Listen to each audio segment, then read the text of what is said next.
I stopped having S*X with my wife unless she was sober, and now we're stuck in a loveless, roommate-like marriage, unsure of our future.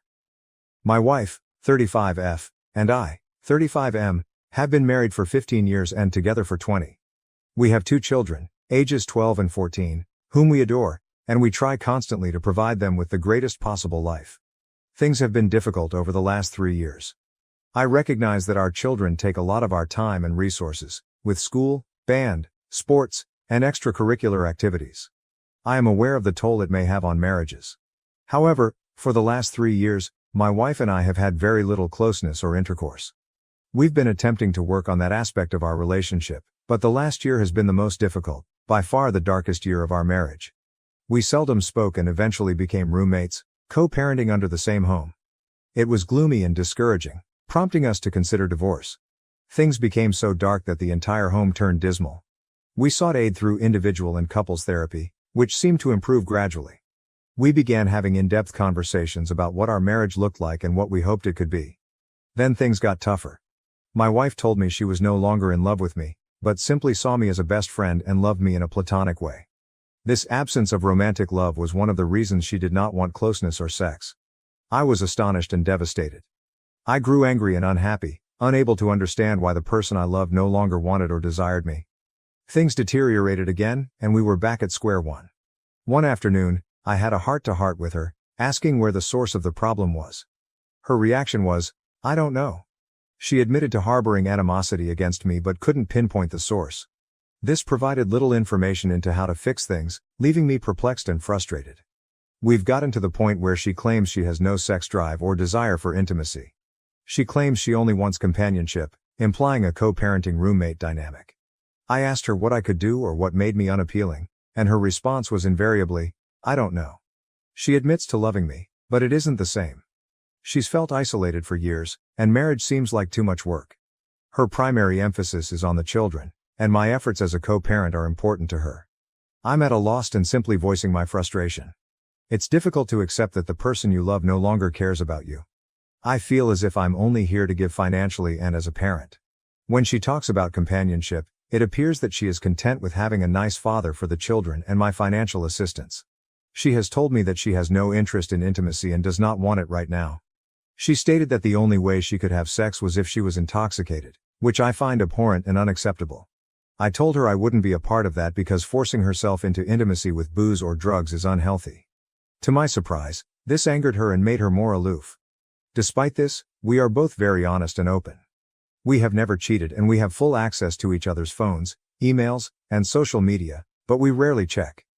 I inquired whether there was anyone else and she denied it, which I trust. We gently searched each other's belongings and, as predicted, found nothing untoward. We've always been forthright, even about difficult things, so I don't suspect any wrongdoing or cheating. Is it wrong for me to decline sex when she's intoxicated? I'm solid in my viewpoint since drunk or high sex does not sit well with me. I have no idea how to help our position, and I am feeling increasingly frightened and frantic. We're both fairly young, healthy and attractive. We both have stable employment and are excellent parents. I'm not sure how our lives brought us to this point. I'd appreciate some outside perspective and advice on how to handle something like this. It feels terrible to be unwanted and undesirable by my own husband. I despise it. We did some swinging in the past, which was enjoyable for a bit. We agreed to stop and have determined that it is no longer a factor. When we were swinging, our marriage appeared to be in good condition. We informed our couples therapist to ensure that we were not overlooking a potential problem. I asked my wife if our swinging experience had changed her opinion of our relationship, but she responded no. Our swinging was always done together, and it was entirely sex-based, with no emotional or polyamorous elements. I believe her because she has always been upfront and honest, even when it is uncomfortable. Swinging was her idea, not mine, and I trust her when she says it's no longer an issue. It could be something she needs to discuss further with her therapist or during our couples treatment. Update 1. The term resentment has long been a central element in therapy. It's been eating me up inside, especially since my wife keeps telling me she has no idea why she is bitter or what's bothering her emotionally. I brought this up again with our therapist, and we spoke about how we'd been together for 15 years, married since we were 14 years old. We grew up together and welcomed our first child when she was 19 and I was 20. That dramatically altered the trajectory of our life. We lived in extreme poverty and faced several difficulties, with little social life over the past decade since we were too preoccupied with raising children. Our children, now 12 and 14, took up all of our attention. The therapist asked my wife a lot of questions about her emotions, and 90% of her answers were about the kids. It felt like she was reluctant to say how bad things were at times because she may feel guilty or ashamed, as if it meant she regretted having children. I brought this up during the session, and the therapist pushed her to look at things from a more personal perspective, rather than just as a mother. This was an eye-opener. My wife stated that she was frustrated that we had lost out on so many life events. She was clear, though, that she didn't miss out on other relationships, dating or partying, but she did feel like she had lost all of her friends. This was huge, as one of the most difficult aspects of our lives has been how secluded we've grown while raising children. I reminded her of the importance of friendships and how she should prioritize herself and her social relationships. For the past 3 years, we've talked about the importance of friendships, particularly with peers who can help us negotiate life's problems or just provide us joy. My wife always avoids this, despite her desire for external stimuli. Her children have always been the reason she hasn't invested in friendships or herself.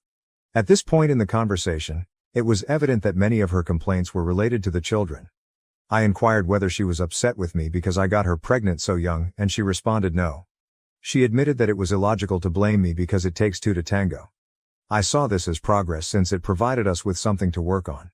We agreed to devote more time to nurturing friendships, both jointly and individually.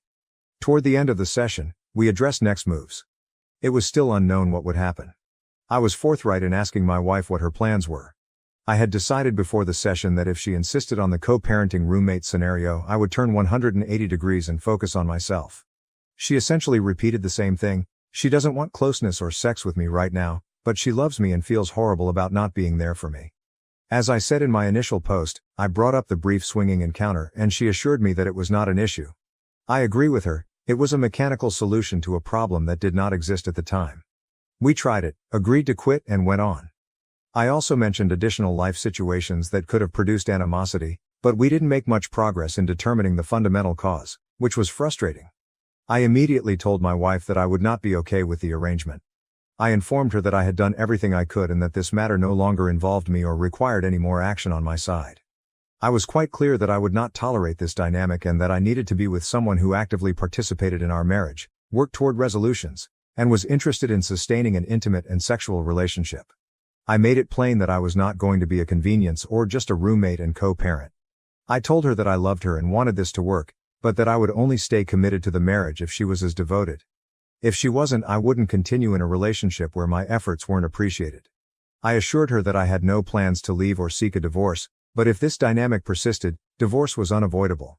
Of course, there were tears, and the session ended on a gloomy, unhappy note. Nothing was addressed, and I left feeling discouraged, determined to begin the 180 approach as soon as possible. The 180 method necessitates maintaining distance while remaining cold and transactional, which is unpleasant, especially since this dynamic was already chilly and transactional. I started following the 180 tactics the same day, informing my wife that I would respect the roommate and co-parent dynamic without complaint, but she should know that I wasn't happy and would never be okay with it.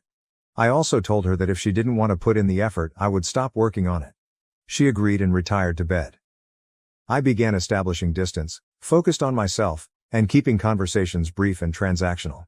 When she requested for assistance with personal matters, I declined, which surprised her. She was outraged, accusing me of being juvenile, but I emphasized that she was now accountable for her own life and difficulties. We didn't talk much during the next 3 days, just when absolutely necessary. During this time, she grew visibly concerned and stressed, but I resisted my natural want to console and assist her. She cried one night, telling me she was stressed and worried about me because of my indifference. I reminded her calmly that she had chosen this dynamic, and that I too was taking care of myself. It's been difficult to be cold and distant since, as I've indicated, I adore her and want to touch and console her. However, I knew this could be manipulation on her part to keep me in the friend zone, so I remained the course. Now, a week into the 180 method, I've noticed a lot of changes on her end. I believe she is coming to realize that I am more than just a co-parent and buddy. A few days ago, I texted her a bill breakdown and a 50-50th split on our financial responsibility. She was enraged, calling it out of left field. I said that friends split everything 50-50ths, and as her friend, I expected the same. This made me realize how much I'd been taken for granted. Her pleasure and convenience had been at my expense. I pushed on, reminding her that this was the dynamic she had requested, and that it was still a good deal because she would have to fund 100% of everything if she were on her own. To summarize, while the 180 method has proven effective in many aspects, I remain concerned about the entire issue. There have been numerous eye-opening experiences, some of which have been difficult to confront. However, it has generated renewed energy and attempts on her part. She's talking to me more, and while it's difficult to say no, I hope this continues as things improve. I've also seen that she's making more time for herself outside of motherhood, which is significant given that she neglected herself for many years. I'm glad to see her become more like herself again. My goal is that as we work on ourselves, our marriage will improve. It's impossible to predict where this will go from here. We remain courteous and friendly, which is a positive indication. Boundaries are established, and expectations are extremely apparent. Whatever the conclusion, I will be satisfied with everything that has been accomplished. We will continue with couples therapy until we either reignite our marriage or divorce. A non-biased third party serves as a witness and advisor during this process. No matter what, I will always love my wife, but I will not participate in a sexless, intimacy-free marriage because we deserve more. Now to the next story, Story 2. Am I the asshole for making my son live with his mother, stepdad, and 3 step-siblings after he verbally abused my husband? This entire situation is kinda fucked and honestly I'm a bit heartbroken for my husband. Real names IDC I'm Sean 37M, my husband is Zach 36M and my son is 16 not saying his name. I divorced my ex-wife after she cheated on me for the entirety of our marriage. That was over a decade ago IDC anymore, son is mine already over and done. I met Zach when I was 28, my son was 7. Me and Zach hit it off instantly. I was finally in a place to start dating again and thankfully he was the first person I was interested in. We connected on everything me and my ex-wife did and a million more things. People say life has a plan for you and honestly I believe it. I'd go through a million more divorces and be cheated on over and over if I ended up with him every time. One of the big things was my son.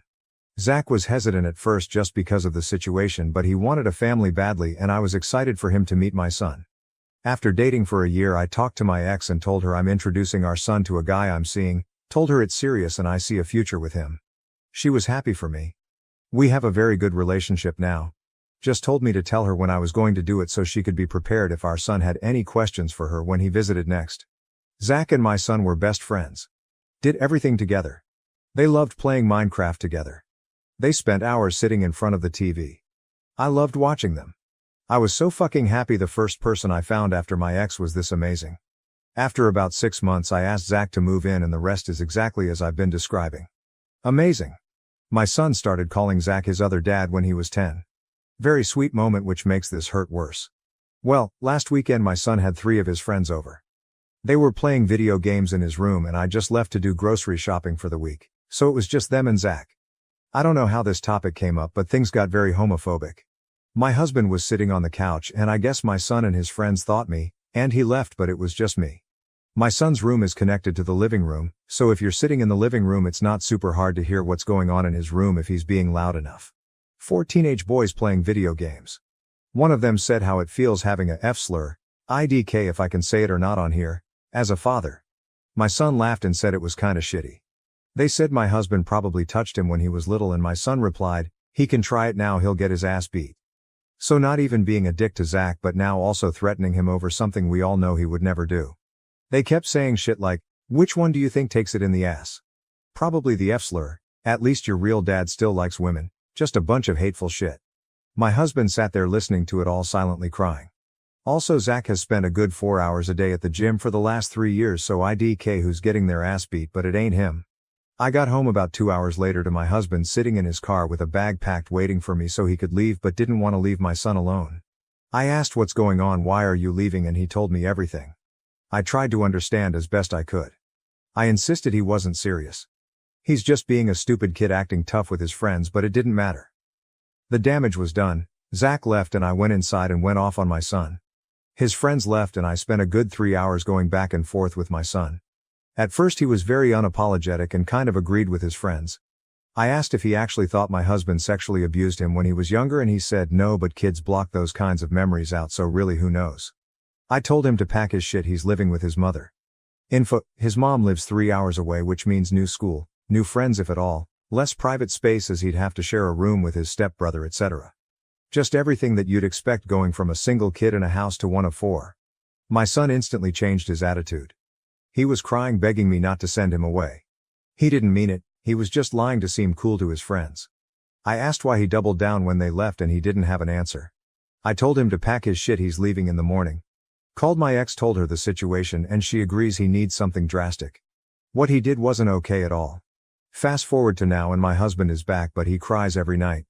Honestly, it feels like he's mourning, which I don't want, because when you mourn you don't get over someone, you get as close to indifferent as possible to keep living your life without them. I don't want that. I want my husband and my son to have that strong bond I know they have, and don't want them to throw it away over this. I don't agree with what my son did, but those accusations at minimum can ruin someone's life and at most end it. I'm disgusted with my son. He calls me every day and tells me he misses me and Zach and wants to come home. I stay strong on the phone, but after I break down and my husband tries to console me. Tell me my son can come back and he will leave, but no, I'm not doing that. I just don't know what to do. I miss my son. I miss coming home and seeing them spending time together. I've thought about therapy for him, but he said no. You can't force therapy on someone. They'll just sit there for an hour and piss away $400. I need advice. Relevant comments. The Book of Torment. I'd be contacting the parents of those 3 other idiots too. OOP. I told them what happened and why they came home so soon. Original plan was to spend the night over. They said they'd handle it and thanked me for informing them, but who knows if they actually did anything. Stoner Therapist 89, NTA. Therapist here, but obviously everyone is different, so take it with a grain of salt. Parenting is sometimes wildly difficult, and this is one of those times. You did exactly the right thing. There are so many lessons for your son to learn here. Just name a few. He needs to not only learn the consequences of his actions, but that some things truly cannot be taken back. 2. Trying to be cool by being an asshole for absolutely no reason will not end well. It will not only alienate the people who actually care about you, but the people who get off on being unkind will eventually turn on you too. 3. Most people do not get along with their step-parents, and he has been taking that for granted. Separately, if you let him back and Zach leaves, your relationship with your son will be forever altered, as well as your son's life in general. All the love Zach has for him and their connection can be repaired once he gets his head out of his ass. If Zach leaves, your son will know he ruined his father's relationship for the rest of his life. The guilt and resentment from that can cause huge problems later on in life. This can be worked on. It can be resolved. I strongly suggest making family therapy a requirement for moving back into the house with an LGBTQIA+ friendly therapist, who can get down to the root of how harmful this was and make him understand that. Individual therapy is also a great idea, but family dynamic stuff needs to take priority. Edited to correct names. Grimwall. This is great advice, but considering the man alleged he was possibly a pedophile, OP's husband clearly isn't going to risk his future on someone who is capable of being that callous. I wouldn't either. This is fixable, but it doesn't mean it will be. It's not any different if a blended family comes together, and the daughter accuses her stepdad of touching her. There was literally a post 2 months ago about this exactly. He moved out, divorced the mom, and refused to stop the divorce once she confessed her bio dad put her up to it so he could fuck with the mom. Kid thought dad would come back if it happened. Newsflash, he didn't. That said, everyone told him that his future wasn't worth risking it. Just because he didn't get a full-on accusation and a police investigation doesn't mean he should be asked to risk it. I'm saying the same here. Zach said he would move out if the son came back. I think we are likely beyond counseling, at least for a while, certainly not while he's a minor. There is hope in the future though, and this is the way. Neat Pen 6522, absolutely NTA. Your son is old enough to know what he said is wrong, and he also chose being cool to his friends over his stepdad, who has shown him nothing but love and support for more than half his life. Everything we say and do has a consequence, whether good or bad, and no one should be exempt from those consequences even when it hurts. It's the pain that teaches the lesson of how powerful our words and actions are. With that said, the consequences can be taken further to ensure that your son learns this valuable lesson. I think you and Zach need to sit down and make a list of things your son needs to accomplish this year while with his mother in order for Zach to feel comfortable with your son moving back at some point. Some examples. Volunteer in some sort of LGBT program for teens where he has to directly interact with them one-on-one. Counseling. A letter of apology to Zach and a separate one to you. A sit-down, probably over Zoom, with you guys, him, his mother, and her partner if she has one, where all his parents discuss how wrong his choice was, the real-life consequences to Zach that could have happened, How he broke trust with Zach and so on. He needs to see all of you adults band together on this so he can get it hammered home that you are united in this. Anything Zach personally requires from your son in order to move forward. The harsh truth that things may never be the same with him and Zach ever again. His words permanently impacted that. Update. This will be long. Sorry. Not going to lie, the entire OG post was basically a disaster.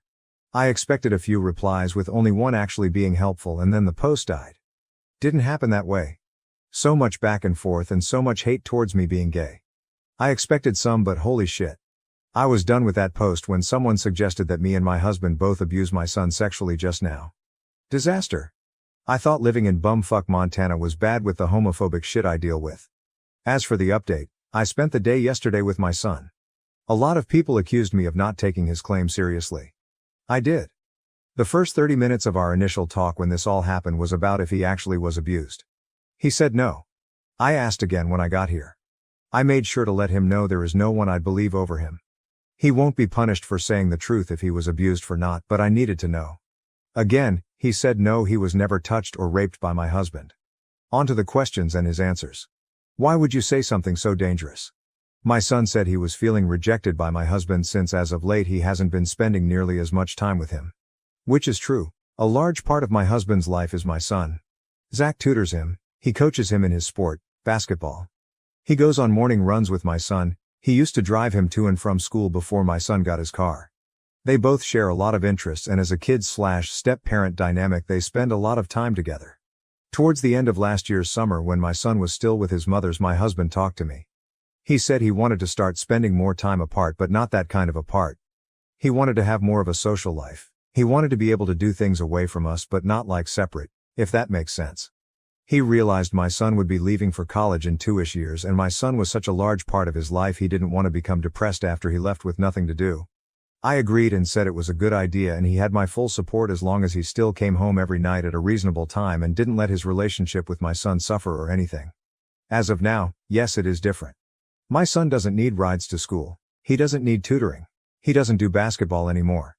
Their hobbies are still the same, but my husband has been spending less time at home. It's not like he's gone all hours of the day and comes back at 3 a.m., but he has a healthy social life. IDK, how to explain it? Do you realize how dangerous it is to say something like that if it isn't true? He said yes and he didn't think anyone was listening. He was just going along with his friend's shit. That didn't make sense to me, so I asked why he stood by his statement after I sent his friends home. He said he thought he shouldn't back down from something he says. Kind of like a ride or die. IDK. I told him that's fucking stupid and never do that, especially if he regrets what he said and it wasn't true in the first place. He said he knows he realized that when it happened, but he just couldn't stop himself from keeping it up. It didn't hit him that it was serious until I told him he's going to stay with his mother. Why do you want to be friends with people that talk so much shit about your parents? He doesn't want to, but the kids bully the shit out of everyone they don't like and he feels like he's in too deep to back out now. I do understand, I had kids in my school like that. Bully everyone. They were cool to me though until they found out I was gay, then they fucked my last few years of high school up. I told him I get it to some degree, but he doesn't have to add into what they're saying. Small chuckle and a fuck you is usually enough to get people to move on from something. I also asked about them bullying him because they kind of were. He said yeah, but they're not that bad with it. They just rip into him every so often about having gay dads, and I guess over time it made my son feel poorly towards my husband. The distance my husband was setting with my son mixed with his friends saying the shit they did just added up to that. I told him I understood. I want to make it clear, I don't support what he said. I understand the emotions behind it though. Why didn't you talk to us about how you were feeling? He said he didn't want to start anything. My husband and he are still close. He didn't know how he felt and was more confused than anything. So why say something that would cause a fight if he didn't even know if he felt that way? I also understood this. At this point I think this is just one miscommunication after another. Open dialogue would have prevented all of this from happening. There were a lot more questions, but me and my ex ended with, do you actually feel remorseful for what you said, or are you just tired of sleeping in the same room as a 7-year-old? He's actually remorseful. Told me even if he was staying there all year he would still feel terrible over what he said about Zach. Reassuring him again if anything did happen, now is the time to speak and I will believe him again. He said no. He started crying saying he just missed us. Emotional moment, we hugged, told him I loved him and that would never change. Ask him to leave the room so me and his mother could talk. We decided on a month-to-month assessment to see when he would get privileges back, ending with him coming home. There were conditions to all of this, like family therapy, solo therapy, cutting his friends off completely, which I would help with. He was against the solo therapy but came around. He asked if Zach was here. I said no, but would ask him if he wanted to come next time, which my son smiled at.